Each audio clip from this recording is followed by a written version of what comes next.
The interest trap isn't a conscious manipulation strategy that avoidants deliberately deploy to ensnare unsuspecting partners. It's an unconscious pattern that emerges from their own attachment wounds, their cyclical relationship with intimacy, and their nervous system's responses to closeness and distance. But whether intentional or not, the effect is the same. It creates a psychological dynamic that mirrors addiction, complete with euphoric highs, devastating lows, and a compulsive need for the next hit of connection. The avoidance pattern of approach and withdrawal, warmth and coldness, availability and distance, doesn't just hurt their partners, it fundamentally alters their partner's brain chemistry, creating obsessive thought patterns and addictive attachment that feels impossible to break free from. Understanding how this trap operates reveals why relationships with avoidance feel so consuming, why you can't stop thinking about them even when you know the relationship is dysfunctional, why you keep returning despite repeated pain. The interest trap exploits the brain's reward systems, hijacks your attachment mechanisms, and creates a psychological dependency that has less to do with love and more to do with the neurochemical responses to intermittent reinforcement and uncertain reward. The initial intensity that creates the addiction baseline. The interest trap begins with a period of intense connection that establishes what your brain will spend months or years trying to recreate.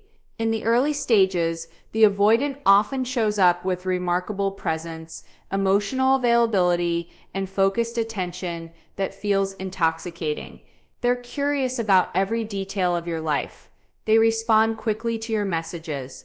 They make time for you consistently. They share vulnerable pieces of themselves. They create experiences that feel meaningful and special. This intensity isn't necessarily fake or calculated. For many avoidants, the beginning of a relationship exists in a psychological space where commitment feels distant enough that their defenses haven't fully activated, where closeness feels exciting rather than threatening, where they can be present without the anxiety that will later drive them away. This initial phase creates powerful neurochemical responses in your brain. The combination of novelty, emotional intimacy, physical attraction, and consistent positive reinforcement floods your system with dopamine, oxytocin, and serotonin. These neurochemicals create feelings of euphoria, bonding, and well-being that your brain encodes as intensely pleasurable. Every interaction with the avoidant during this phase reinforces these neural pathways, teaching your brain that this person equals reward, that their presence produces positive feelings, that connection with them is something to seek and maintain. The intensity of the early phase creates deeper neurochemical grooves than moderate, steady connection would, and these grooves become the channels your brain will travel repeatedly. The initial intensity also establishes an emotional baseline that becomes your reference point for what the relationship can be. Your brain doesn't encode this phase as a temporary honeymoon period that naturally moderates over time. It encodes it as evidence of the avoidant's capacity for intimacy, as proof of what they're capable of providing, as the true version of them beneath whatever distance might emerge later. This baseline becomes crucial to the addiction because it means you'll always be comparing the avoidant's current behavior to their early behavior, always believing that the warmth can return because it existed before, always convinced that if you can just figure out what changed, you can restore what was lost. The avoidance initial intensity often includes elements of idealization that make the connection feel uniquely special and irreplaceable. They might tell you they've never felt this way before, that you're different from anyone they've met, that something about you makes them feel safe enough to open up in ways they typically don't. This messaging creates a sense of being chosen, of having access to part of them that others haven't, of occupying a unique position in their emotional landscape. These statements may be genuine in the moment, reflecting the avoidant's own hope that this relationship will be different, but they serve to deepen your investment, to make you feel that what you're experiencing is rare and valuable, to ensure that when the distance arrives, you'll fight to preserve something you believe is exceptional. The initial intensity creates what psychologists call a dopamine spike, a surge of pleasure-inducing neurochemicals that your brain remembers vividly and seeks to replicate. This spike is more powerful than the steady dopamine release of consistent, reliable connection. It's the difference between the mild pleasure of a predictable reward and the intense high of an unexpected jackpot. Your brain becomes oriented toward recreating that spike, toward recapturing the feeling of those early weeks or months when everything felt easy and intense and perfect. This orientation sets up the addictive cycle because the avoidance later withdrawal will trigger your brain's desperate attempt to get back to that initial high. The addiction baseline established during this phase also includes the encoding of the avoidant as the source of emotional regulation. During the intense early connection, you learn that their presence makes you feel good, that their attention validates you, that their affection creates security and joy. Your brain begins to associate emotional well-being with their availability, unconsciously outsourcing your mood regulation to their behavior. This is a normal part of attachment formation. But with an avoidant, it becomes problematic because their availability will become unpredictable. Your brain has learned to depend on their presence for emotional stability, but their presence will become unreliable, creating a dependence on something inconsistently available. The initial intensity often involves the avoidant mirroring your energy, interests, and values in ways that create a sense of perfect compatibility. They seem to understand you completely, to share your worldview, to want the same things from life and relationship. This mirroring, which may be unconscious on the avoidance part, creates a feeling of having found your person, your perfect match, someone who gets you in ways others haven't. This perceived perfect compatibility deepens your attachment and investment, making the relationship feel too valuable to lose when the avoidance true patterns emerge. You've bonded not just with who they are, but with who they seem to be, and your brain resists accepting that the mirroring might have been temporary rather than indicative of genuine alignment. The addiction baseline also establishes hope as a permanent feature of your experience with the avoidant.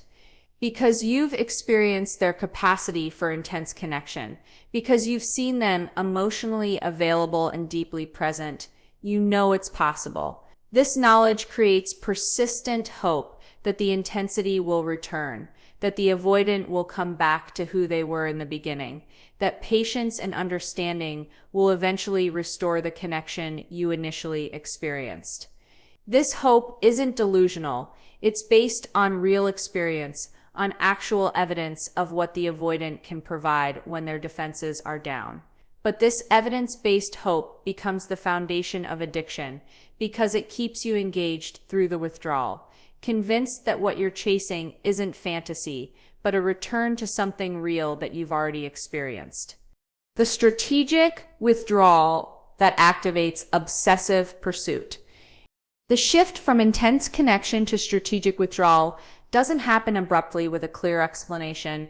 It unfolds gradually through incremental changes in the avoidance availability, responsiveness, and emotional presence. Messages that once arrived within minutes now take hours or days. Plans that were once made enthusiastically become vague or subject to last-minute cancellation. Conversations that once explored emotional depth now stay stubbornly surface level. The easy affection and consistent presence that characterize the early phase quietly evaporate, replaced by a subtle but devastating distance that you can feel but struggle to name or address directly.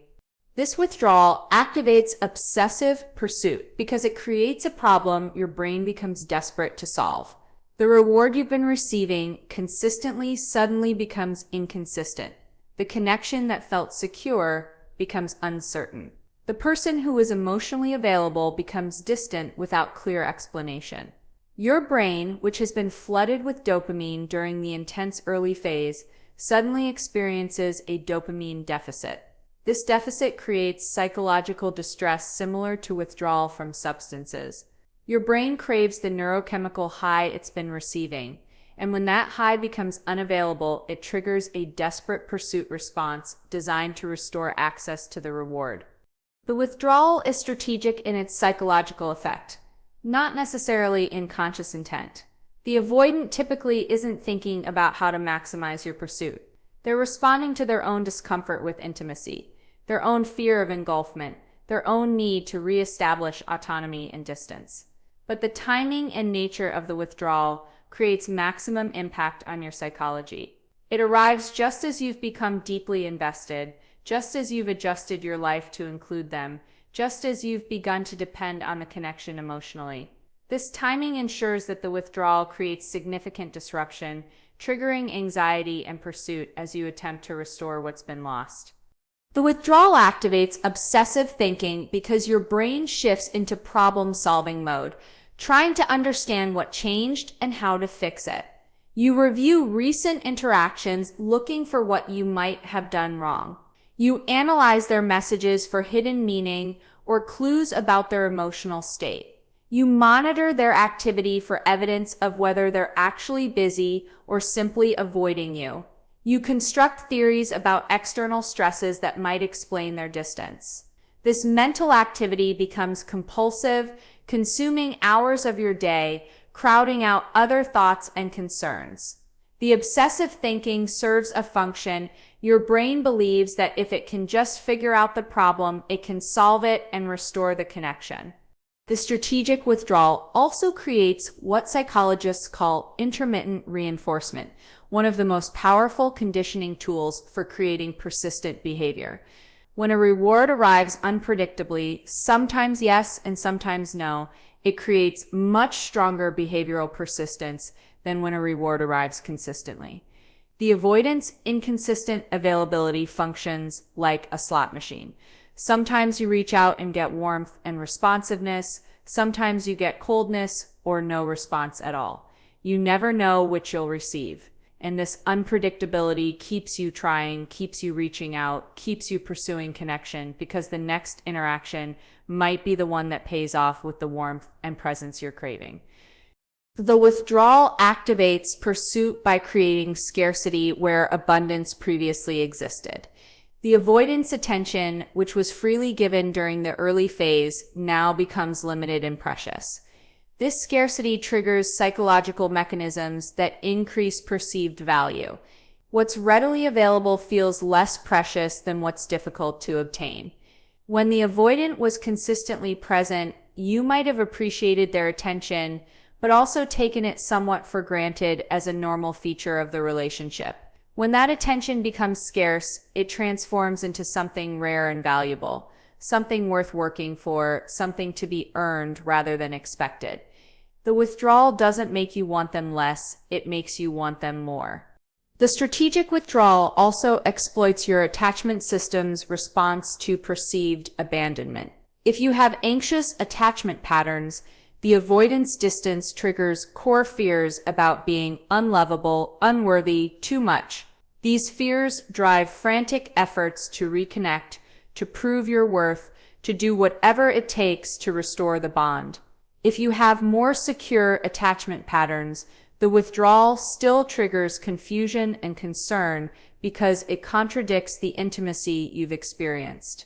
You pursue not from panic, but from genuine care and desire to understand what's happening and address whatever problem has created the distance.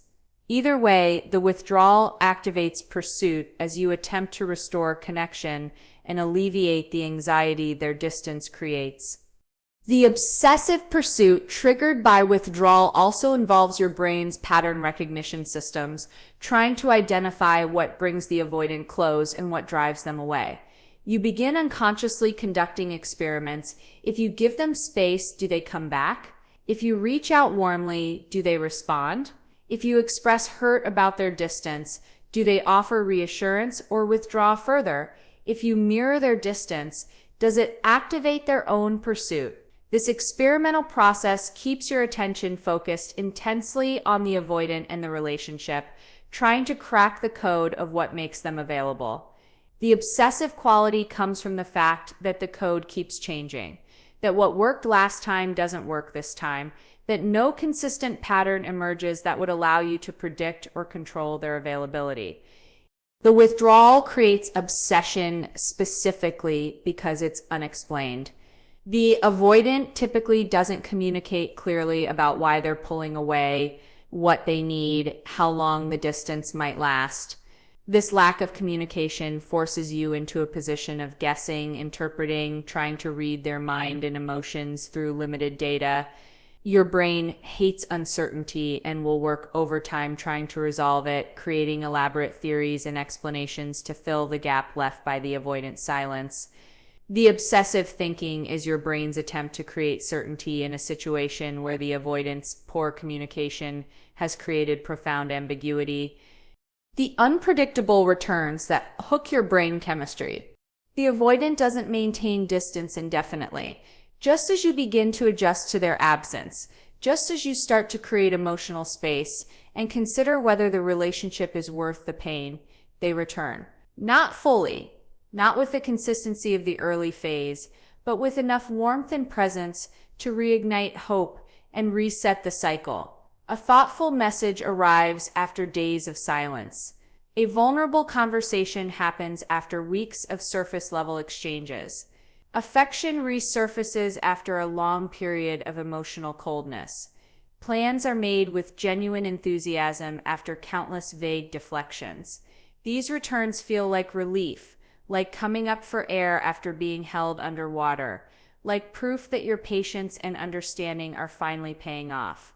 These unpredictable returns create the most powerful aspect of the addiction because they provide intermittent rewards at irregular intervals, which neuroscience has proven creates stronger behavioral persistence than any other reinforcement schedule. Your brain releases a flood of dopamine when the avoidant returns with warmth, creating a pleasure response that's intensified by the preceding period of deprivation. This dopamine spike is more powerful than it would be if the avoidance presence were consistent, because your brain has been craving this reward, has been in a state of deficit, has been desperately seeking the neurochemical high that their availability provides.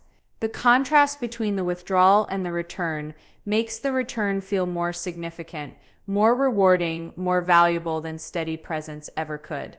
The unpredictability of when these returns will happen keeps your brain in a state of hopeful anticipation that mirrors the psychology of gambling.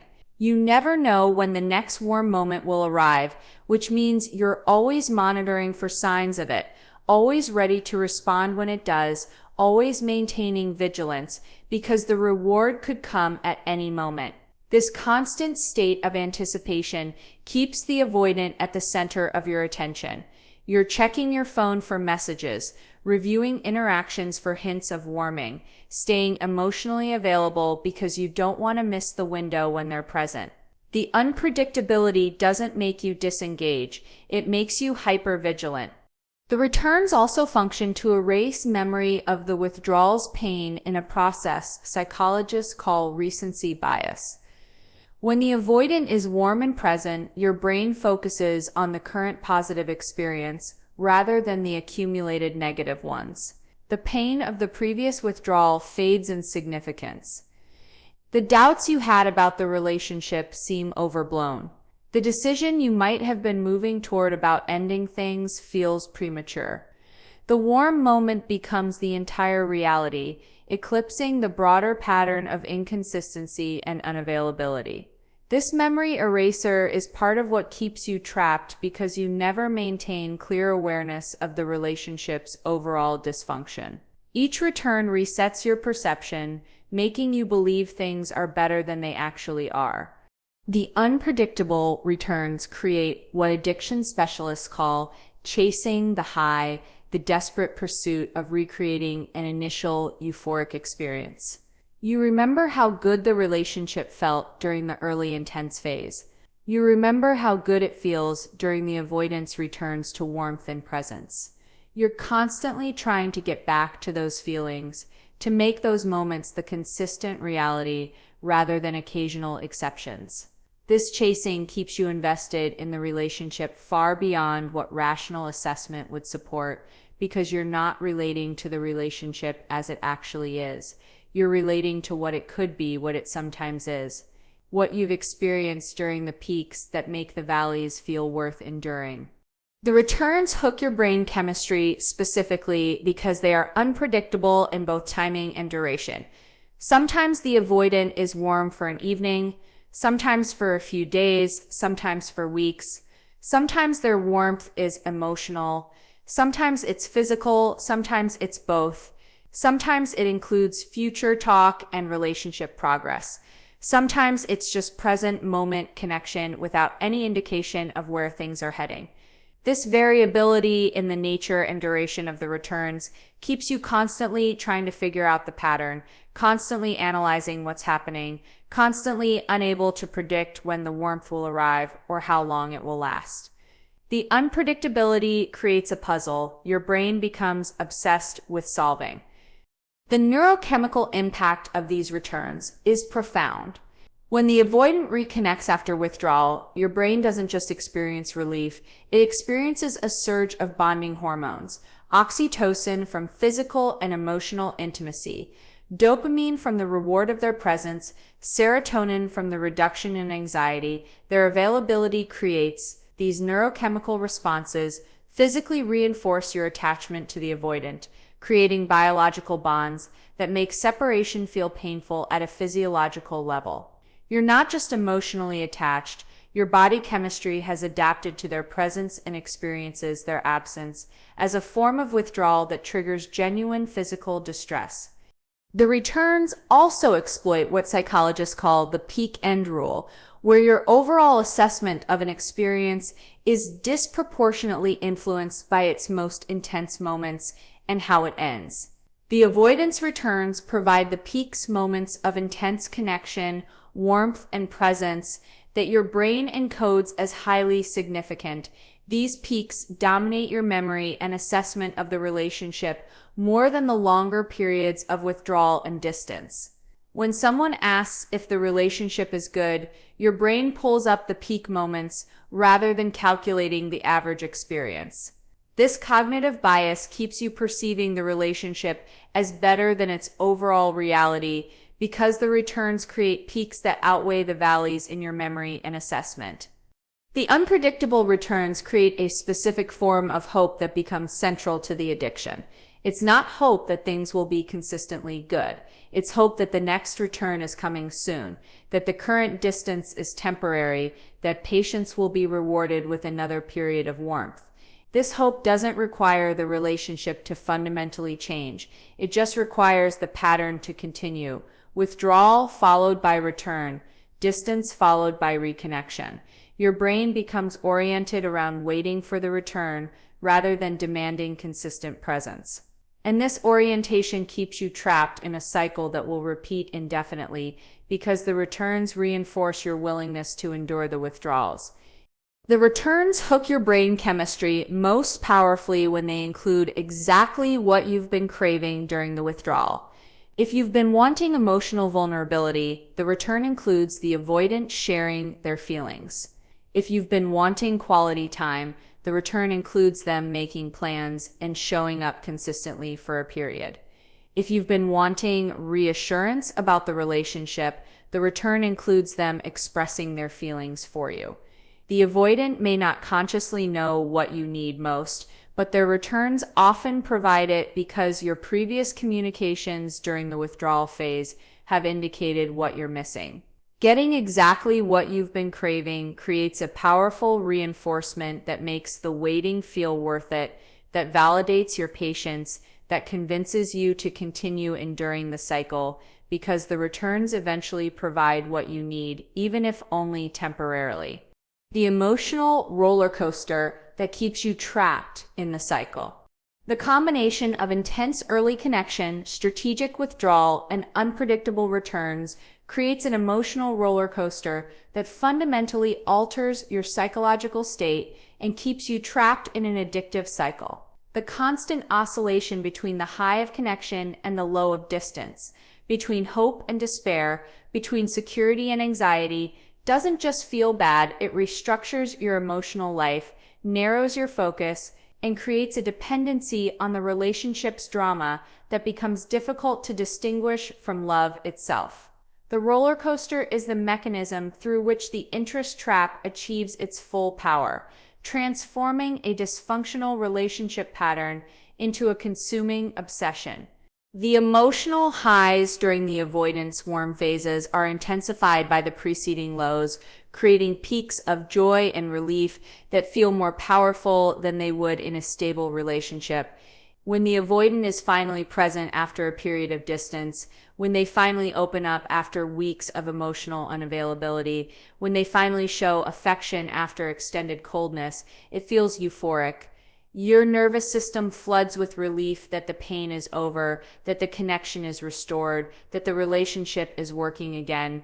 These highs become addictive in themselves because they're so intense, so desperately needed after the deprivation, so validating after the period of questioning your worth and the relationship's viability. The emotional lows during the avoidance withdrawal are correspondingly devastating, characterized by anxiety, confusion, self-doubt, and despair. You experience the withdrawal not just as absence, but as rejection, as evidence that you're not enough, as fear that the relationship is ending. Your nervous system enters a state of hyperarousal, constantly monitoring for threats, unable to relax because the foundation of the relationship feels unstable. You can't focus on other aspects of your life because your brain is consumed with trying to understand what went wrong and how to fix it. These lows are painful enough that the highs feel even more relieving by contrast, creating a cycle where the pain makes the relief more powerful, which makes you more willing to endure the pain. The emotional roller coaster creates what trauma therapists call trauma bonding, where the intense oscillation between negative and positive experiences creates powerful attachment that's difficult to break. The alternation between pain and relief, between fear and security, between abandonment and connection, activates primitive bonding mechanisms that override rational assessment. Your nervous system becomes wired to the avoidant in ways that have less to do with love and more to do with survival responses to threat and relief from threat. This bonding is why you can know intellectually that the relationship is unhealthy while feeling unable to leave emotionally. The bond operates at a level beneath conscious thought and rational decision-making. The roller coaster also keeps you trapped by preventing emotional equilibrium. In a stable relationship, you develop a baseline emotional state that's generally positive with normal fluctuations. With an avoidant, you never achieve baseline. You're always either climbing toward a high or plummeting toward a low, either relieved they're present or anxious they're distant, either hopeful about the relationship's future or despairing about its viability. This constant state of emotional activation becomes normalized. You forget what emotional stability feels like. The intensity of the roller coaster becomes your new normal, and the thought of a stable, consistent relationship can even feel boring by comparison because your nervous system has adapted to the drama. The emotional highs and lows create a narrow focus where the relationship dominates your emotional landscape to the exclusion of everything else. When you're in a high, the relief and joy feel all-consuming. When you're in a low, the pain and anxiety crowd out other concerns. Either way, the avoidant and the relationship occupy the center of your emotional experience. Work feels less important, friendships feel less engaging, hobbies and interests lose their appeal. Your own goals and aspirations fade into the background. The roller coaster demands so much emotional energy that you have little left for other aspects of life. And this narrowing of focus intensifies the addiction because the relationship becomes the primary source of both your pain and your pleasure. The roller coaster also creates a form of emotional dependency where you lose touch with your own capacity to regulate your feelings. During the early intense phase and during the avoidance returns, you feel good and you attribute that good feeling to their presence. During withdrawals, you feel terrible, and you attribute that terrible feeling to their absence. Over time, you lose awareness that you have agency over your emotional state independent of their behavior. You forget that you can create joy, security, and peace for yourself. Your emotional well-being becomes entirely contingent on their availability, which means you need them to feel okay. This dependency is the essence of addiction, needing something external to regulate your internal state. The unpredictability of the roller coaster is what makes it so addictive. If the pattern were completely predictable, if you knew that every 2 weeks the avoidant would withdraw for exactly 5 days, you could prepare for it, protect yourself from it, potentially even end the relationship because the pattern would be clear.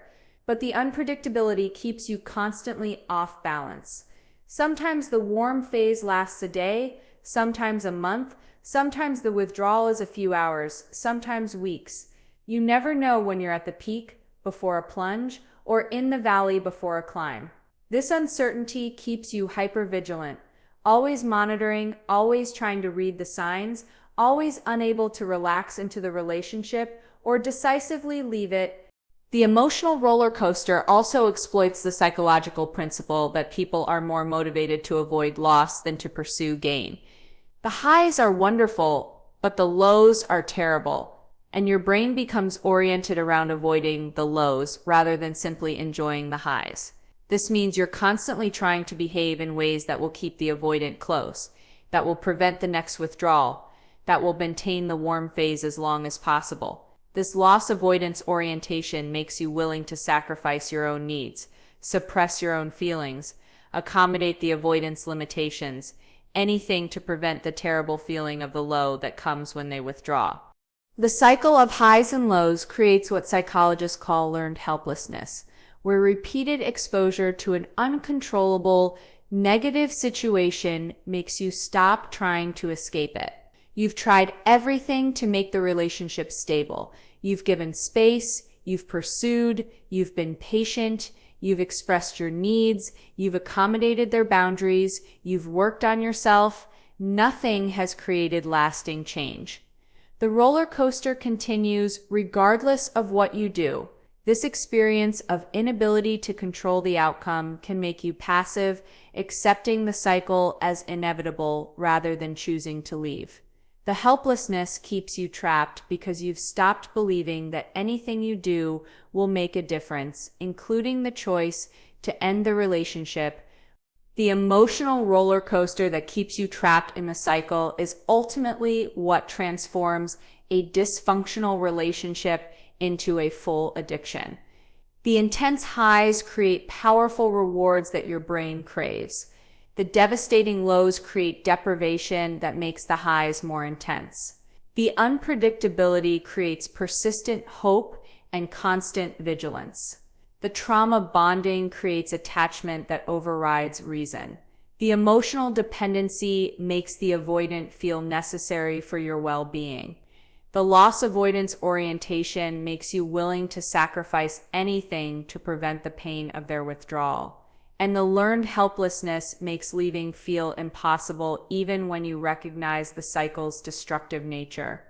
The interest trap achieves its full power through this roller coaster, transforming you from an autonomous person with your own emotional center into someone whose entire emotional life revolves around the avoidance, unpredictable availability, someone who's lost the ability to distinguish between love and addiction, someone who's trapped not by external force, but by the neurochemical and psychological bonds that the avoidance pattern has created in your brain and nervous system.